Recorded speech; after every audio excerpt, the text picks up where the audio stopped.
Yes, working at two properties that I own that I'm working with writers on, not to act in, but to produce. Imagine a man so brilliant on stage, he could win an Oscar without even singing. Now imagine that same man, locked in his dressing room, refusing to perform the very role that would make him a legend. This is the untold story of Rex Harrison, his rise from a scandal-filled love life to groundbreaking stardom, all while battling stage fright, self-doubt, and a voice he believed wasn't good enough. Stay with me to uncover how sexy Rexy nearly walked away from My Fair Lady before it cemented his place in history. Reginald Carey Harrison, known later as Rex Harrison, was born on March 5, 1908, in Huyton, Lancashire, England. He came from a comfortable middle-class family. His father, William Reginald Harrison, was a cotton broker, and his mother, Edith Mary Carey, ran the household. They provided a stable and privileged upbringing for Rex, their youngest child. At just 10 years old, young Reginald made a surprising decision that would change his life. He disliked the nicknames people gave him, like Reggie and Bobby. Then one day, he heard someone call their dog Rex. The name intrigued him, and when he learned that it meant king in Latin, he decided it was the perfect name for himself. It wasn't just a random choice. It showed how ambitious and self-aware he was, even as a child. By the time he was 16, Rex had developed a passion for acting so strong that he dropped out of school to join the Liverpool Repertory Theatre. His first role in a play called 30 Minutes in a Street didn't go as planned. He messed up his one line while running across the stage. Despite this embarrassing start, Rex didn't give up. Over the next 3 years, he worked tirelessly, performing in over 50 roles.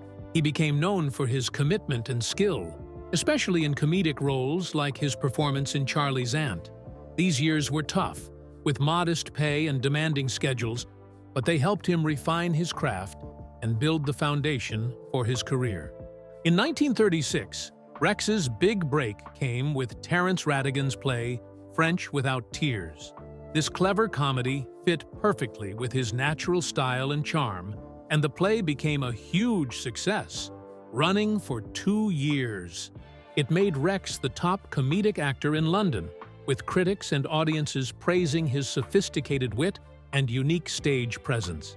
His clipped way of speaking, raised eyebrow, and polished demeanor became his trademarks. The play was so popular that even film schedules were adjusted to keep him on stage. Rex Harrison's rise to fame in Hollywood truly began with his role in Anna and the King of Siam in 1946. This was a turning point in his career. The movie was based on a fictionalized story about Anna Leonowens, a governess in the royal court of Siam, now Thailand, during the 1860s. Harrison played King Mongkut, a character that demanded a delicate balance of authority and vulnerability. The film premiered on June 20, 1946, and was a huge success, making over $8 million, which was a lot at the time. It even earned 5 Academy Award nominations, winning 2 for Best Cinematography and Best Art Direction. Although Harrison wasn't nominated for an Oscar, the film's success boosted his career and landed him a 7-year contract with 20th Century Fox. This role also paved the way for his future success, including his famous portrayal of Professor Henry Higgins in My Fair Lady. After his success with Anna and the King of Siam, Harrison continued to build his career with the romantic fantasy film The Ghost and Mrs. Muir in 1947. In this movie, he played Captain Daniel Gregg, a ghost haunting his old home. His chemistry with Jean Tierney, who played the widowed Mrs. Muir, created a touching romance that blended humor, charm, and emotional depth. The film wasn't an immediate box office hit, but over time, it became a beloved classic. Harrison's performance stood out, showing his ability to take on unique roles and make them memorable. Behind the scenes, he had clashes with director Joseph L. Mankiewicz, as Harrison's perfectionism often caused tension. Despite these challenges, the film turned out beautifully, thanks to its atmospheric cinematography and the strength of Harrison's acting. Although it didn't initially make waves, the film's timeless appeal later inspired a radio adaptation and even a TV series, though Harrison did not participate in those projects. Harrison's rising fame was briefly overshadowed by a scandal in 1948 involving actress Carol Landis. The two had been having an affair despite Harrison being married to actress Lily Palmer. On July 5, 1948, Landis was found dead in her home from an apparent overdose. Harrison had been with her the night before and discovered her body the next morning. The affair and the circumstances of her death led to intense public scrutiny. Rumors swirled that Harrison had recently ended their relationship, which may have contributed to her tragic state of mind. He claimed they were only close friends, but few believed him. The situation worsened when Harrison refused to testify at the inquest, citing his British citizenship, which only fueled suspicions. Despite the scandal, Hollywood studios worked hard to protect him, and his career survived, though the incident remained a dark mark on his otherwise successful life. Rex Harrison was hesitant about playing Henry Higgins in My Fair Lady when Alan J. Lerner and Frederick Loewe approached him in London in 1955. At the time, Harrison had been acting for 21 years, but he had never sung professionally, and the idea of taking on a musical role worried him. His first meeting with Lerner and Loewe took place at a small London piano bar, where they played two songs for him, Lady Liza and Please Don't Marry Me. Both songs were later cut from the production, and Harrison found them unimpressive, calling them trivial. He also doubted whether Lerner's clever wordplay would work well in a musical. All of this made him unsure about accepting the role. Another challenge was living up to Leslie Howard's performance as Henry Higgins in the 1938 film Pygmalion. Howard's portrayal was realistic and true to George Bernard Shaw's original vision. He played Higgins as an intellectual, living modestly with one servant and a cluttered library. Harrison's version of the character was quite different, grander, theatrical, and living in a lavish three-story home with a full staff. Harrison worried that audiences might not accept his more exaggerated take on the role, especially since Howard's performance had set such a high standard. The biggest obstacle for Harrison, though, was that he couldn't sing. This led to a groundbreaking change in musical theater.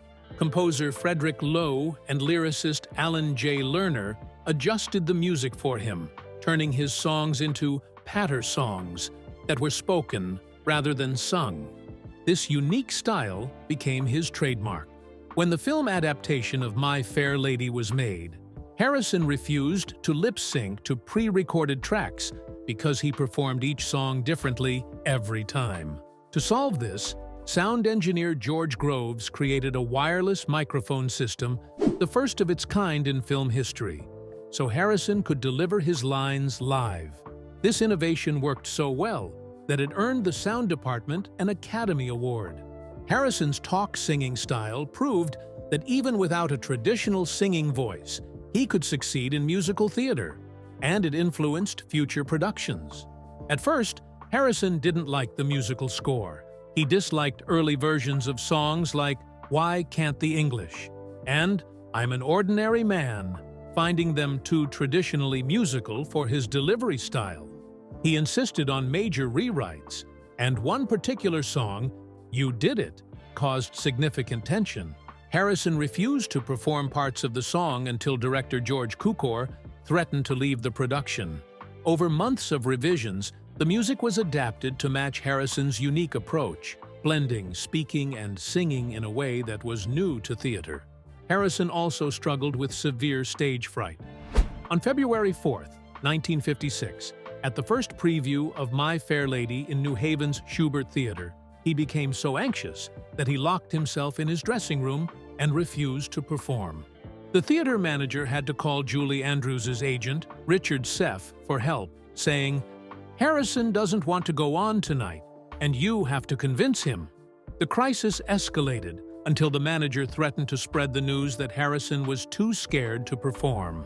Finally, Director Moss Hart promised the audience would be reminded the show was still in development, which convinced Harrison to go on stage.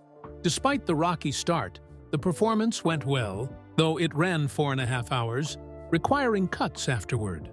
When Rex Harrison started rehearsals for My Fair Lady, he worked closely with Julie Andrews, who was only 20 years old and relatively unknown. In contrast, Harrison was an experienced and confident star at 47. Their early interactions were tense. Harrison, known for his temper and high standards, often criticized Andrews. During one rehearsal, he shouted at her, saying, "For God's sake, girl, you're supposed to be a flower girl, not the Queen of England." This upset Andrews, but instead of giving up, she worked harder to improve. Over time, Harrison began to respect her dedication and talent. Andrews later said that Harrison helped her refine her Cockney accent and taught her to listen on stage, a skill that became essential to her career. Their onstage chemistry was undeniable. Harrison's commanding delivery paired with Andrews's beautiful singing voice created magic, especially in moments like their duet, "The Rain in Spain." Offstage, their relationship also evolved, much like their characters in the play. They went from clashing to forming a genuine friendship that lasted for years. When My Fair Lady opened on Broadway on March 15, 1956, it was an instant hit. The show broke records, running for over 6 years and 2,717 performances. It made millions of dollars, with weekly ticket sales often exceeding $70,000, an enormous sum at the time. People were so eager to see it that a separate box office had to be set up just to handle mail orders. Even when Harrison took a 3-month vacation in 1957, the drop in ticket sales showed how much audiences loved his performance. The show's success wasn't limited to the stage. Just a few weeks after it opened, the original cast recording was released and became a massive hit. It was the best-selling album of 1956, spending 15 weeks at the top of the charts and staying on the Billboard charts for nearly a decade. The popularity of the show even influenced fashion, with women copying the elegant costumes designed by Cecil Beaton. It also renewed interest in George Bernard Shaw's play Pygmalion, which inspired the musical. Harrison's performance as Henry Higgins earned him a Tony Award for Best Actor in a Musical on April 21, 1957. His win wasn't surprising, given the show's success, but it stirred some controversy.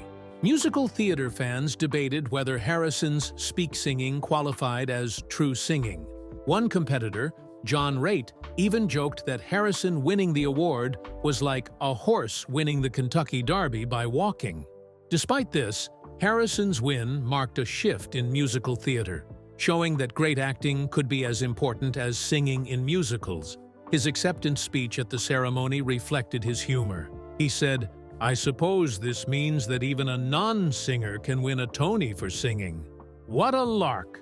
The audience loved his honesty, and his win inspired future casting decisions that prioritized character and performance over traditional singing ability.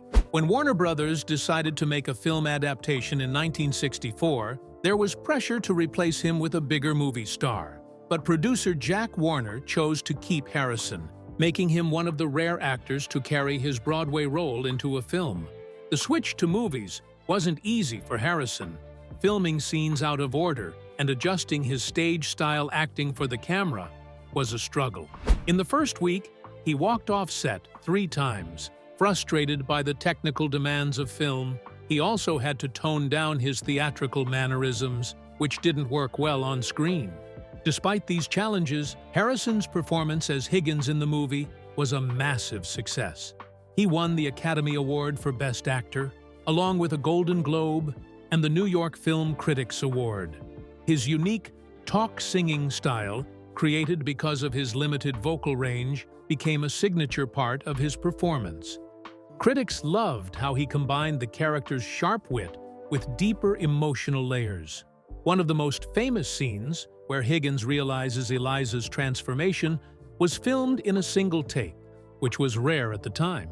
Harrison's connection to the role was so strong that he returned to play Higgins in a Broadway revival in 1981 when he was 73 years old. Harrison's work with Audrey Hepburn, who played Eliza Doolittle in the film, had a rocky start. Harrison had wanted Julie Andrews, his co-star from the Broadway production, to take the role. When Hepburn was cast, he refused to talk to her for the first 2 weeks of filming. But as they worked together, he grew to respect her dedication. Hepburn spent months working with a vocal coach to perfect Eliza's Cockney accent, even though her singing voice was later dubbed by Marni Nixon. The embassy ball scene was particularly challenging. They had to film it 37 times because Harrison wanted the timing to be perfect. Over time, their working relationship improved, and Hepburn later praised Harrison, calling him a brilliant actor with great humor and skill. Rex Harrison's love life was filled with drama and heartbreak, so much that tabloids called him Sexy Rexy. His first marriage to Colette Thomas in 1934 started with scandal. Colette was pregnant before they married, upsetting her family.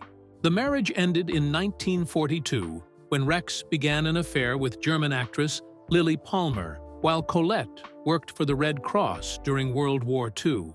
His marriages followed a pattern of overlapping relationships and turbulent endings. After divorcing Colette, Rex married Lily in 1943, but their life together was far from simple. They had a son, Carrie, born during one of the worst air raids of the war. Their relationship endured Rex's infamous affair with actress Carol Landis. In 1948, after spending the evening with Rex, Carol tragically took her own life. Scandals like this didn't break their marriage, but over time, cracks appeared, and they divorced in 1957. Rex's third wife, Kay Kendall, brought a bittersweet chapter to his life. They met while filming The Constant Husband in 1955.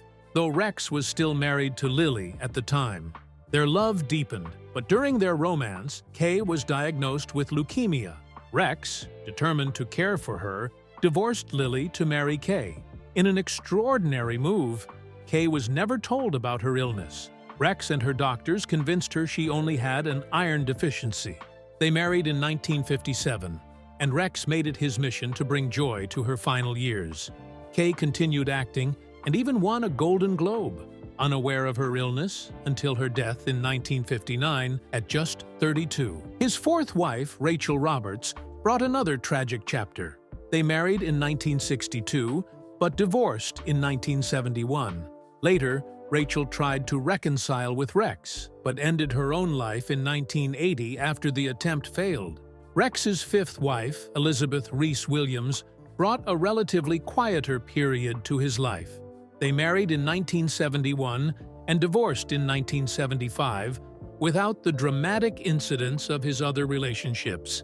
Finally, his sixth and last wife, Mercia Tinker, whom he married in 1979, stayed by his side until his death in 1990. Harrison's personal struggles often influenced his work. His role in The Constant Husband mirrored his real life as a man with multiple wives. Scandals like Carol Landis's death temporarily damaged his career, even leading to the end of his contract with Fox. Despite these challenges, Rex achieved incredible success, winning a Tony and an Oscar for My Fair Lady as Professor Henry Higgins. His unique talking-on-pitch technique became a hallmark for actors with limited vocal range. Even in his later years, facing near blindness, Rex stayed committed to acting, often saying, "I've got to prove I'm just as good as I never was." Though his life was filled with triumphs and tragedies, Rex Harrison's charm, talent, and complicated relationships made him unforgettable both on and off the stage.